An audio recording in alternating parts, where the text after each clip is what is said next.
आइए आज एक बेहद खास विश्लेषण में गोता लगाते हैं, जहां हम दक्षिणेश्वर काली मंदिर के ऐतिहासिक उद्भव, इसकी बेजोड़ वास्तुकला और आज के समय में इसके शानदार विकास को गहराई से समझने वाले हैं।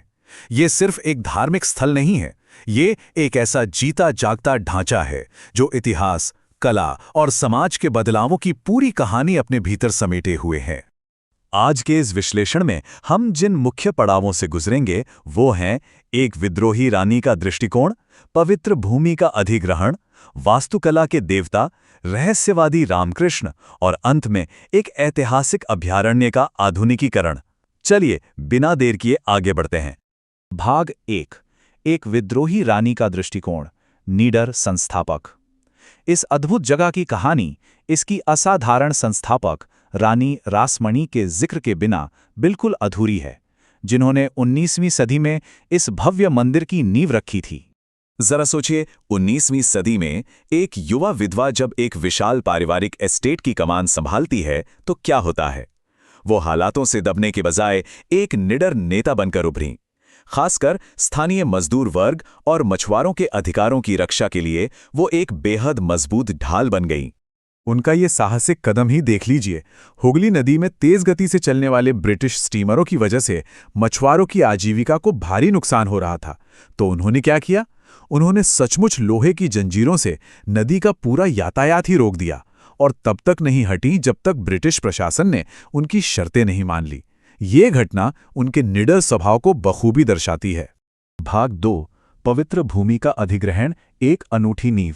रानी रासमणी के संकल्प के बाद चलिए अब देखते हैं कि मंदिर के लिए जमीन हासिल करने की ये प्रक्रिया असल में कैसी रही।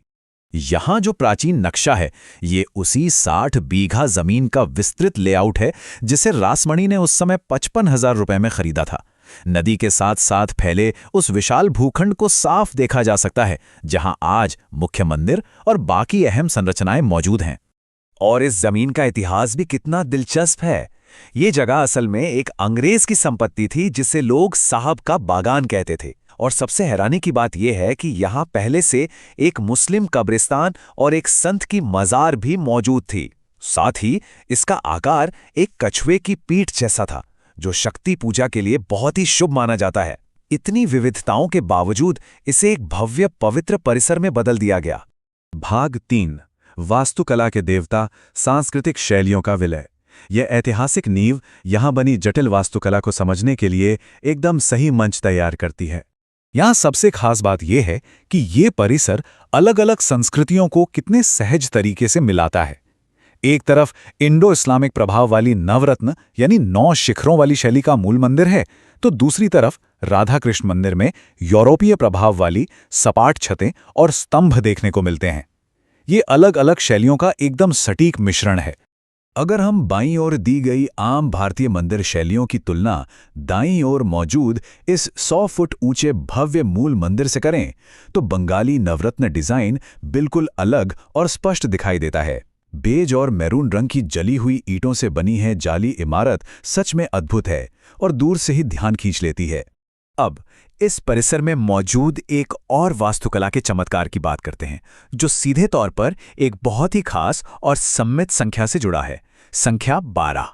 मंदिर के प्रांगण में प्रवेश करते ही बिल्कुल 12 एक जैसे 8 चाला या झोपड़ी की शैली के शिव मंदिर दिखाई देते हैं। ये 6-6 के 2 समूहों में बटे हुए हैं, जो प्रतीकात्मक रूप से नदी के दोनों किनारों को दर्शाते हैं। हर एक के अंदर काले पत्थर का शिवलिंग स्थापित है, जो भगवान शिव के 12 ज्योतिर्लिंगों का एहसास कराते हैं। भाग 4, रहस्यवादी रामकृष्ण, आध्यात्मिक हृदय। ईंट और पत्थरों की भव्यता से थोड़ा आगे बढ़कर अब इस जगह के आध्यात्मिक संरक्षक को जानना बेहद जरूरी है। रानी रासमणी ने प्रसिद्ध रहस्यवादी श्री रामकृष्ण परमहंस को यहाँ का संरक्षक नियुक्त किया था। उनकी इसी गहरी आध्यात्मिक उपस्थिति ने इस मंदिर में जैसे प्राण फूंक दिए और दुनिया भर से अनुयायियों को आकर्षित कर इसकी विरासत को हमेशा के लिए अमर बना दिया। ये चार्ट इस बात को बहुत ही वैज्ञानिक तरीके से पुष्ट करता है कि ये स्थल धार्मिक सद्भाव बनाए रखने में कितनी बड़ी भूमिका निभाता है। सिर्फ 170 तीर्थयात्रियों के एक सर्वेक्षण में 125 हिंदू, 28 मुसलमान, 11 ईसाई और 6 जैन एक साथ पाए गए। ये दिखाता है कि अलग अलग धर्मों के लोग यहाँ कितनी शांति से एक साथ आते हैं। भाग 5, एक ऐतिहासिक अभयारण्य का आधुनिकीकरण, आज के अनुकूलन। अंत में ये देखना बहुत दिलचस्प है कि 19वीं सदी का ये चमत्कार आज आधुनिक समय की भारी भीड़ को आज कैसे संभाल रहा है। सार्वजनिक सुरक्षा सुनिश्चित करना और लाखों की भीड़ को संभालना कोई मजाक नहीं है। इसलिए मंदिर ने आधुनिक उपायों को शानदार तरीके से अपनाया है। आज परिसर में 80 स्वायत्त सुरक्षा गार्ड, निगरानी के लिए 56 सीसीटीवी कैमरे, साल भर तैनात 6 फायर इंजन और पीने के पानी की 10 इकाइयां मौजूद हैं। सुरक्षा का पूरा ध्यान रखा गया है। आधुनिकता की सबसे शानदार मिसाल है 2018 में बना ये 400 मीटर लंबा जगमगाता स्काई वॉक। इसका मुख्य काम सीधा रेलवे स्टेशन को मंदिर के प्रवेश द्वार से जोड़ना है, ताकि दर्शन करने आने वाले लोग सड़क के भारी ट्रैफिक से बच सकें। पुरानी आस्था के साथ नई तकनीक का ये एक बेहतरीन तालमेल है। तो इन प्राचीन वास्तुकलाओं के ठीक बगल में एक आधुनिक स्काईवॉक देखकर ये विचार मन में जरूर आता है कि ऐतिहासिक इमारतें अपने पवित्र सार को खोए बिना आज की ज़रूरतों के हिसाब से खुद को कैसे ढाल लेती हैं। इतिहास, वास्तुकला और आध्यात्मिकता का ये ऐसा संगम है जो हमें हमेशा कुछ नया सीखने और सोचने के लिए प्रेरित करता रहेगा।